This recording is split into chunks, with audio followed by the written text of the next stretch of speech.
दोस्तों, अगर आप सीरियल रिमझिम में न्यू अपडेट सबसे पहले देखना चाहते हैं तो हमारे चैनल को सब्सक्राइब करें और हमारे वीडियोस को जरूर लाइक करें। दोस्तों, आज का एपिसोड देखकर आपके रोंगटे खड़े हो जाएंगे। सालों से बुना गया मोहिनी सा का झूठ आज ताश के पत्तों की तरह ढलने वाला है। क्या समीर बन्ना अपनी सगी बुआ की गद्दारी को माफ कर पाएंगे?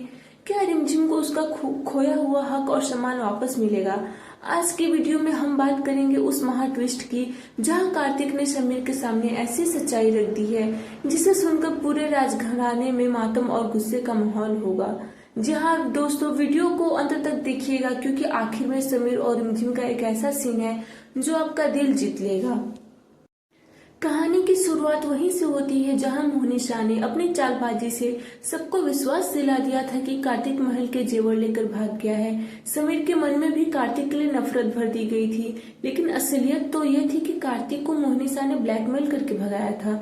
कार्तिक अब तक चुप था, लेकिन जब उसे पता चला कि रिमझिम की जान खतरे में है तो उसने चुप रहना छोड़ दिया। उसने राजगुरु को ढूंढ निकाला और वो सच जान लिया जो किसी की भी रूह कपा दे। गुरुजी ने बताया कि समीर की कुंडली में जो काल सर्प दोष या मृत्यु दोष था उसका असर पहली पत्नी पर होना था, इसलिए मोहिनी शाह ने बड़ी चालाकी से रिमझिम को मंडप में बिठाया हुआ था।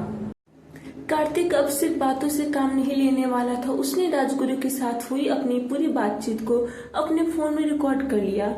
अगले ही दिन जब समीर और अमायरा महल के हॉल में बैठे थे तभी कार्तिक और राजगुरु की एंट्री होती है। मोहिनी शाह के चेहरे पर हवाइयां उड़ने लगती हैं। वो चिल्लाकर कार्तिक को बाहर निकालने की कोशिश करती हैं और कहती हैं, इस चोर को अंदर किसने आने दिया? लेकिन कार्तिक अब डरने वालों में से नहीं था। वो सीधा समीर की आंखों में आंखें डालकर कहता है, समीर, जिसे आप अपनी पत्नी मान रहे हो वह एक धोखा है और जिसे आपने घर से निकाल दिया वो आपका नसीब है। जी हाँ दोस्तों, पूरा महल सन्नाटा से भर जाता है जब राजगुरु घोषणा करते हैं कि रिमझिम ही समीर की असली पत्नी है और समीर की सबसे पहली पत्नी की मृत्यु 30 दिन के अंदर हो जाने वाली है। जी हाँ दोस्तों, जब समीर सबूत मांगता है तब कार्तिक सीसीटीवी फुटेज और ऑडियो रिकॉर्डिंग चला देता है। जी हाँ दोस्तों, सच सामने आते ही समीर का गुस्सा फूट पड़ता है। वो अपनी बुआ माँ की तरफ मुड़ता है और पूछता है, बुआ माँ, आपने मेरे प्यारे और मेरे भरोसे को सौदा कर दिया। मोहिनी शाह और अमायरा के पास अब कोई जवाब नहीं था।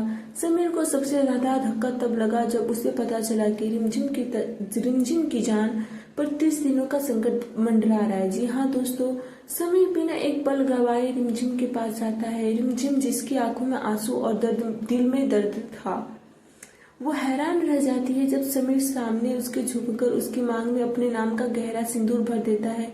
समीर कहता है, अगर मौत मुझे लेनी आएगी तो उसे सबसे पहले मुझसे लड़ना होगा। जी हाँ दोस्तों, समीर ऐसा ही कहता है।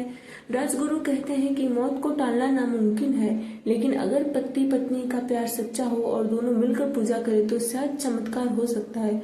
जी हाँ दोस्तों, समीर और रिमझिम एक तो हो गए, लेकिन क्या मोहिनी शांत बैठेगी? क्या अमायरा आसानी से महल छोड़कर चली जाएगी? अपनी राय हमें कमेंट बॉक्स में जरूर बताएं। अगर आप रिमझिम को खुश देखना चाहते हैं तो कमेंट में रिमझिम और समीर के नाम जरूर लिखें और रिमझिम सीरियल में न्यू अपडेट सबसे पहले देखने के लिए हमारे चैनल को सब्सक्राइब करना ना भूलें। जी हाँ दोस्तों, ताकि आपको सबसे पहले प्रोमो वीडियो आपके पास चला जाए। क्या कार्तिक समीर के सामने अमायरा और भुआ साकार सच लाएगा? क्या कार्तिक अपने आप को झूठा साबित कर देगा? क्या वो सबको बताएगा कि वो जेवर और गहने लेकर नहीं भागा हुआ है? क्या रिमझिम को सच्चाई का पता चलेगा कि रिमझिम तो समीर की पत्नी बन चुकी है और समीर उसका पति? क्या रिमझिम और समीर के सामने सच्चाई आ पाएगी या फिर से बुआ और अमायरा मिलकर कोई नया चाल चलेंगी जिससे उनका पर्दाफाश कभी ना हो? Thanks for watching videos.